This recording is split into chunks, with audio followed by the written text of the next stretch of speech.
This is I Like That Story, a Prairie Christmas episode number 5, The Gift of the Magi. This A Prairie Christmas episode of I Like That Story is brought to you by Evolution Consulting, nationwide consulting for style, speaking, and stage.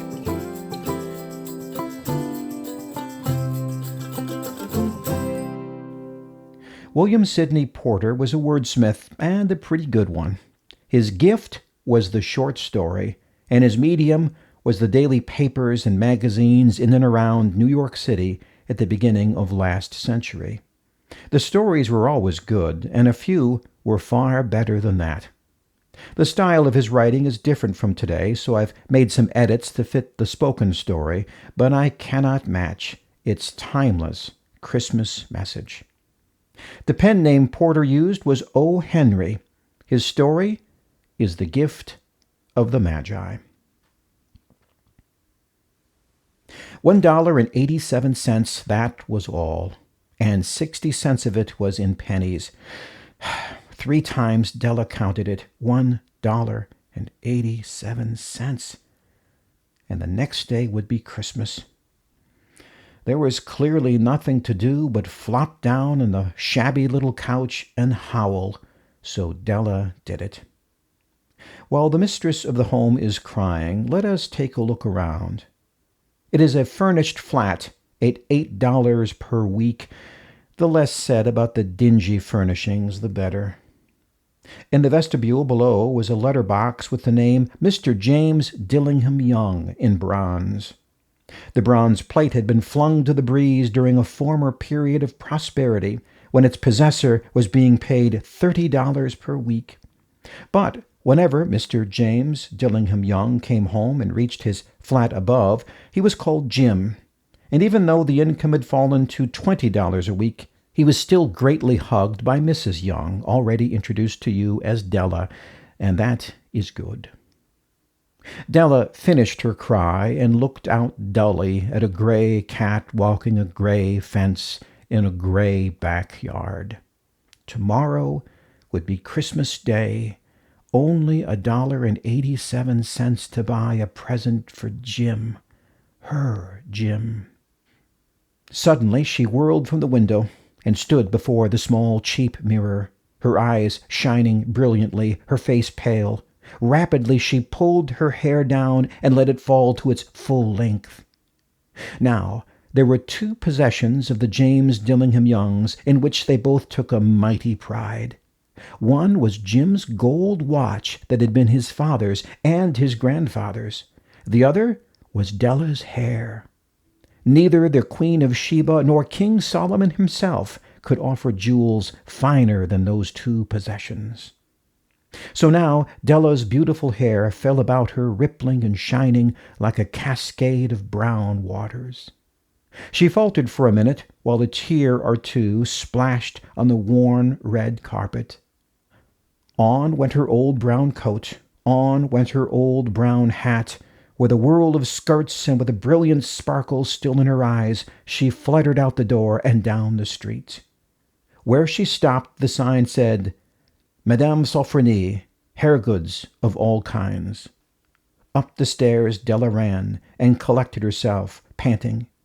Madame, large, white, chilly, hardly looked like the Sofronie. "Will you buy my hair?" asked Della.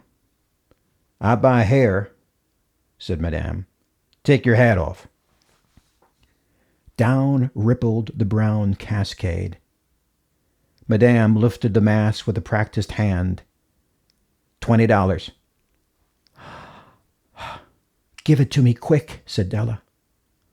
Oh, and the next 2 hours flew by as she ransacked the stores for Jim's present. She found it at last. It surely had been made for Jim and no one else. There was nothing else like it. It was a platinum fob chain, simple and chaste in design, solid and prosperous. It was even worthy of the watch. As soon as she saw it, she knew it must be Jim's. $21 they took from her for it, and she hurried home with the 87 cents. When Della reached home, she got out her curling irons and set about repairing the ravages made by generosity added to love. Within 40 minutes, her head was covered with tiny, close-lying curls that made her look like a truant schoolboy. She looked at her reflection in the mirror. He'll say I look like a Coney Island chorus girl. But what could I do with only $1.87? At 7 o'clock, the coffee was made and the frying pan was in the back of the stove, hot and ready to cook the chops. Jim was never late. Della doubled the fob chain in her hand and sat in the corner of the table near the door he always entered. Then she heard his step and she whispered, "Please, God, make him think I'm still pretty." The door opened and Jim stepped in and closed it. Thin, very serious, only 22 years old. He needed a new overcoat and he was without gloves. Jim stepped inside the door, immovable. His eyes were fixed upon Della, and there was an expression in them that she could not read. It was not anger or surprise or disapproval or horror or any of the sentiments she had been prepared for. He simply stared at her with that peculiar expression on his face. "Jim, darling, don't look at me that way. I sold my hair because I couldn't have lived through Christmas without giving you a present. It'll grow out again. You won't mind, Jim, will you? I just had to do it.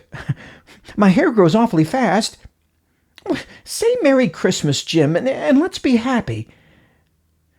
"You've cut off your hair?" asked Jim laboriously. "Cut it off and sold it," said Della. "Don't you like me just as well? I'm still me without my hair, ain't I?" Jim looked about the room curiously. "You say your hair is gone," he said with almost an air of idiocy. "It's sold, I tell you, sold and gone.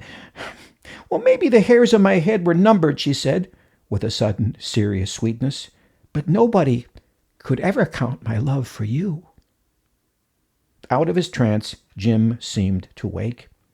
He enfolded his Della in a long embrace, then drew a package from his overcoat and threw it upon the table. "Don't make any mistake, Del," he said. "I don't think there's anything that could make me love my girl any less. But if you'll unwrap that package, you may see why you had me going for a while at first." Della tore the string and paper, then a squeal of joy, and then, alas, hysterical tears and wails. For there lay the combs, the set of combs side and back that Della had worshipped long in a Broadway window. Beautiful combs, pure tortoiseshell, with jeweled rims, just to shade the wear in the beautiful, vanished hair. They were expensive combs, she knew, and her heart had simply craved and yearned over them without the least hope of possession, and now they were hers, but the hair that should have worn the coveted combs was gone. At length she was able to look up with dim eyes and a smile and say, "My hair grows so fast, Jim." Then she remembered. Well, Jim had not seen his beautiful present. She held it out to him eagerly upon her open palm. "Isn't it a dandy, Jim? I hunted all over town to find it. You'll have to look at the time 100 times a day now. Give me your watch. I want to see how it looks on it." Instead of obeying, Jim tumbled down on the couch, put his hands under the back of his head, and smiled. "Dell," he said, "let's put our Christmas presents away and keep 'em for a while. They're too nice to use just now. You see, I sold the watch to get the money to buy your combs. Suppose we cook some chops for a Christmas supper." The Magi, as you know, were wise men, wonderfully wise men, who brought gifts to the babe in the manger. They invented the art of giving Christmas presents. Being wise, their gifts were no doubt wise ones. And here I've lamely related to you the uneventful chronicle of two foolish children in a flat who most unwisely sacrificed for each other the greatest treasures of their house. But in a last word to the wise of these days, let it be said that of all who give gifts, these two were the wisest. They are the Magi. Thank you for listening. This story comes out of my syndicated radio show, A Prairie Christmas, a holiday gift from all of us at I Like That Story. ILikeThatStory.net is where you can find out more about the places I speak, the books I write, the podcasts, blogs, CDs of some of your favorite Christmas stories, and more. Look us up on ILikeThatStory.net. And until next time, with music by Dan Schwartz, I'm Jeff Gould. Merry Christmas.